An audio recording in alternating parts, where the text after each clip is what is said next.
UCC government इसको भी लाएगी, पक्का लेके आएगी। इसमें भी यूसीसी की जरूरत भी है। अब इसका भी विरोध होगा बहुत बड़े पैमाने पे, लेकिन गवर्नमेंट को पता है कि जो मेरा विरोध कर रहा है वो हमको वोटे नहीं दिया है। यूसीसी में बस यही होगा कि जितने लोग हैं, अब जैसे हिंदू धर्म में डिवोर्स बड़ा मुश्किल है, तो जब यूसीसी आ जाएगा ना,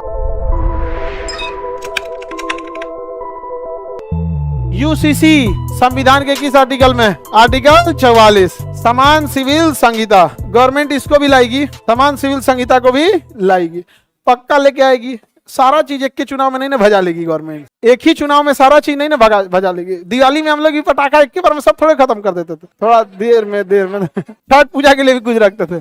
तो यूसीसी भी लेके आएगी गवर्नमेंट, समझा गया?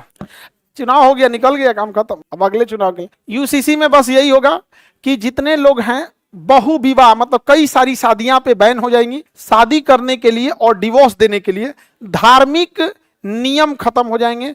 शादी ब्याह करने के लिए एक व्यक्ति एक ही ब्याह कर सकता है, और डिवोर्स देने के लिए हाई कोर्ट का सहारा लेना पड़ेगा। अभी क्या है, रीति रिवाज आप अपना फॉलो कीजिए। अब जो 7 फेरा लेना है तो ऐसा नहीं कि उसे कबूल कराएगा, आप रीतियां फॉलो कीजिए। रीति से उसे मतलब नहीं है, लेकिन इसका मतलब ये नहीं कि आप किसी को आराम से डिवोर्स दे देंगे। अब जैसे हिंदू धर्म में डिवोर्स बड़ा मुश्किल है, कोर्ट में जाना पड़ता है। इस्लाम धर्म में तलाक निपटा दिया, इसे 3 बार इंस्टेंट 3 तलाक पे रोक लगा दिया। तो जब यूसीसी आ जाएगा ना, तो कहागा कि भैया आप निकाह किए रहिए या 7 फेरा लीजिए, उससे मतलब नहीं है। अब डिवोर्स देना है तो हाई कोर्ट में आइए और आप साबित कीजिए कि क्या कारण है कि आप साथ नहीं रह सकते हैं।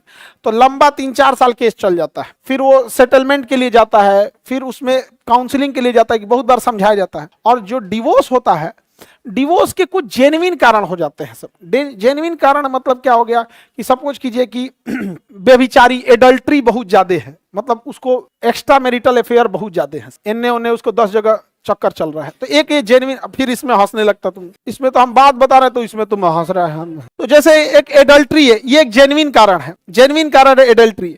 और भी बहुत सारे जेन्युइन कारण होते हैं, जैसे अनफर्टिलिटी जेन्युइन कारण हो जाते हैं, क्योंकि पुरुषों में अंदर बहुत सारे में ऐसी क्या हो जाती है ना कि नपुंसकता उनमें बहुत पहले आ जाती है, तो एक कारण वो हो जाता है।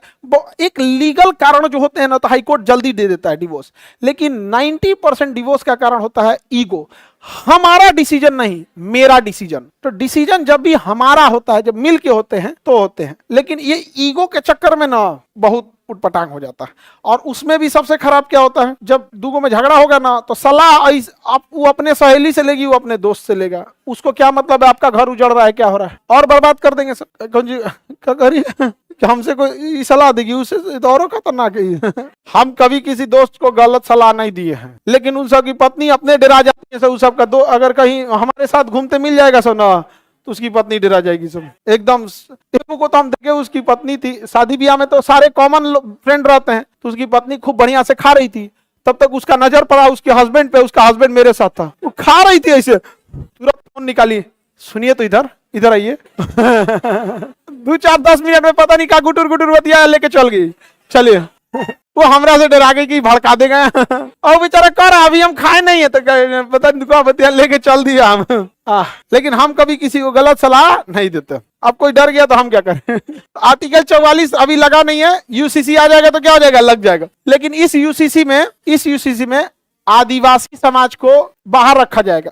क्या किया जाएगा? बाहर रखा जाएगा। अब इसमें भी यूसीसी की जरूरत भी है।